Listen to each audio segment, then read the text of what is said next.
Have you ever wondered why you feel so exhausted at the end of each day, even when you've accomplished very little? Why does modern life drain you so completely, leaving you empty despite all your efforts to stay energized and focused? The truth is both simpler and more disturbing than you might imagine. Your energy is being systematically harvested. From the moment you wake up to the second you fall asleep, invisible systems are working to capture, redirect, and exploit your most precious resource, your attention. This isn't about physical energy alone. It's about something far more fundamental: your mental focus, your emotional responses, your creative potential, all carefully extracted through mechanisms so seamless you barely notice them operating. Look around you. The world isn't designed for your fulfillment or freedom. It's architected for extraction. Every notification, headline, and advertisement isn't just competing for your attention, it's feeding off it. Your focus isn't just being requested, it's being taken, processed, and monetized in ways you never consented to. What if I told you that your exhaustion isn't a personal failure, but the successful outcome of systems designed to keep you depleted? That the scattered mind you battle daily isn't your natural state, but the result of deliberate fragmentation? When you can't concentrate, when you feel pulled in 1,000 directions, you're not breaking down, you're functioning exactly as the system intended. Fear is the oldest and most effective tool for energy extraction. When you're afraid, your awareness narrows, your thinking becomes reactive rather than reflective, and your energy flows exactly where they want it, into survival mode.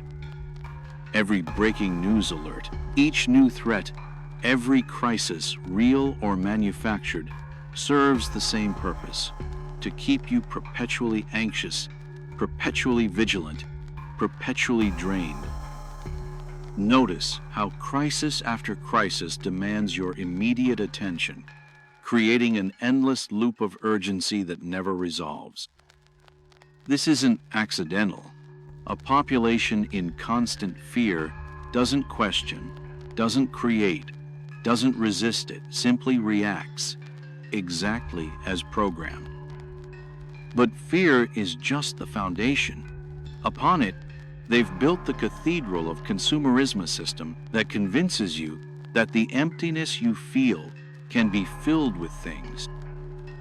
Feeling drained? Buy this product. Feeling insignificant? This purchase will give you status. Every advertisement whispers the same toxic message: you are incomplete, and completion can be purchased. The work cycle reinforces this extraction. The artificial construct of the 40-hour workweek wasn't designed for your well-being or even for optimal productivity. It was engineered to keep you producing just enough to sustain the system while remaining too exhausted to question it. And where does this exchange take place? In cities' environments meticulously designed to overstimulate and overwhelm. The constant noise, the artificial light, the endless concrete separating you from the natural world, these aren't necessary evils of urban life. They're features of a system that profits from your disconnection from nature, from others, and ultimately from yourself. When did you last feel the soil beneath your feet? When did you last witness a sunset without the filter of a screen or the distraction of pending tasks? This separation isn't progress, it's a profound loss, deliberately imposed and carefully maintained. The most sophisticated energy extraction happens through the very tools promised to connect, inform, and entertain you. Your smartphone, that intimate companion you check over 100 times daily, isn't just a device, it's a portal through which your energy flows outward, never to return. Social media platforms haven't been engineered to enhance your life.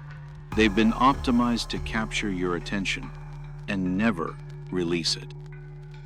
Every feature, from infinite scrolling to notification systems, exploits vulnerabilities in your cognitive architecture.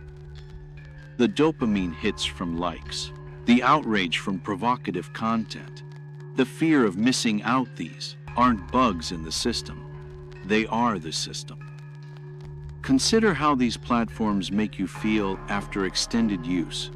The emptiness, the comparison, the vague dissatisfaction. These aren't side effects.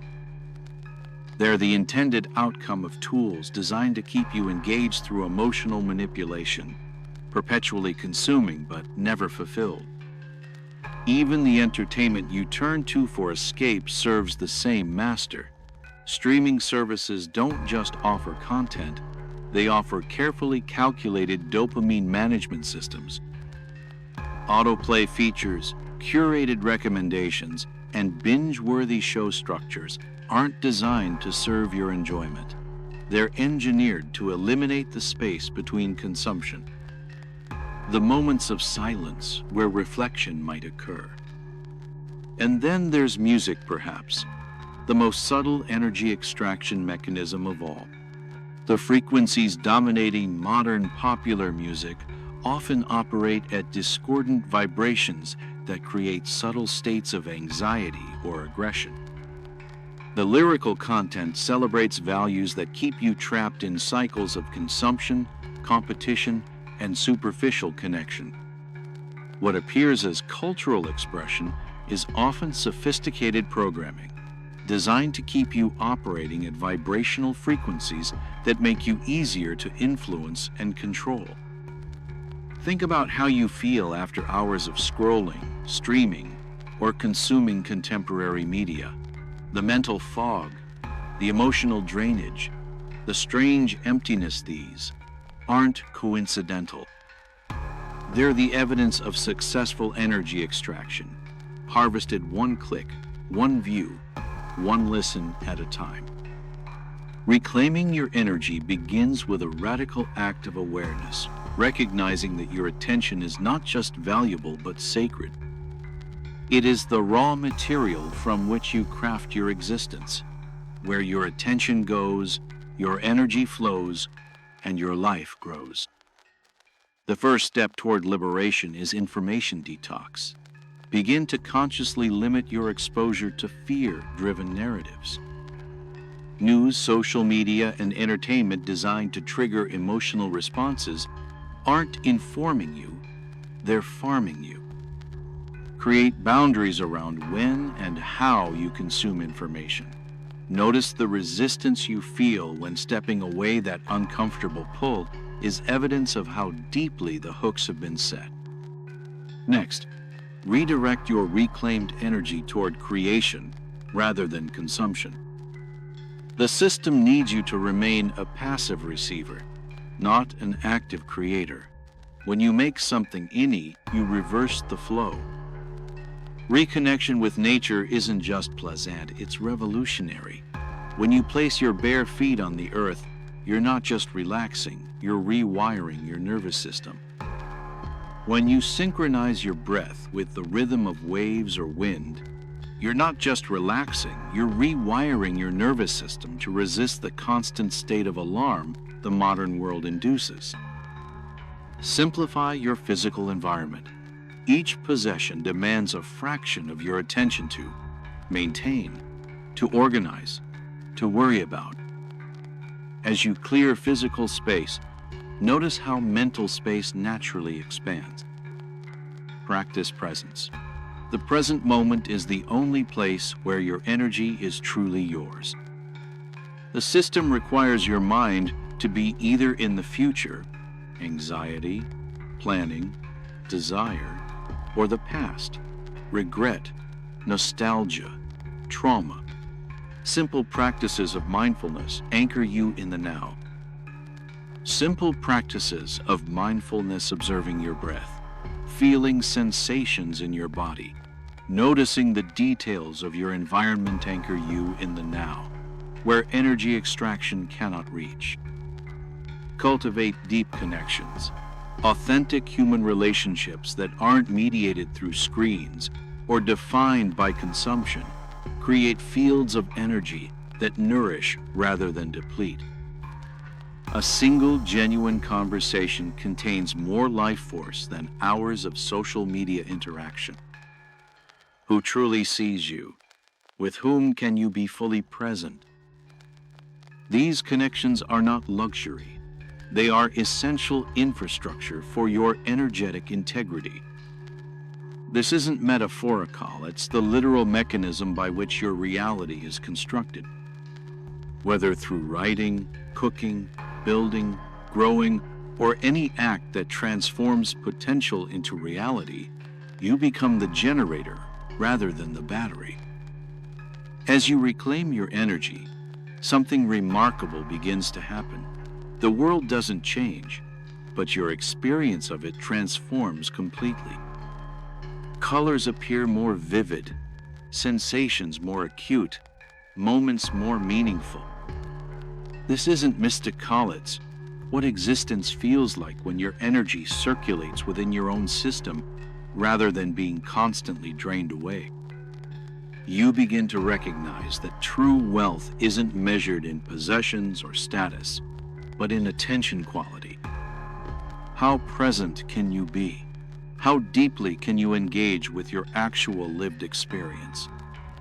Decisions become clearer when filtered through the question, does this strengthen or weaken my energetic integrity?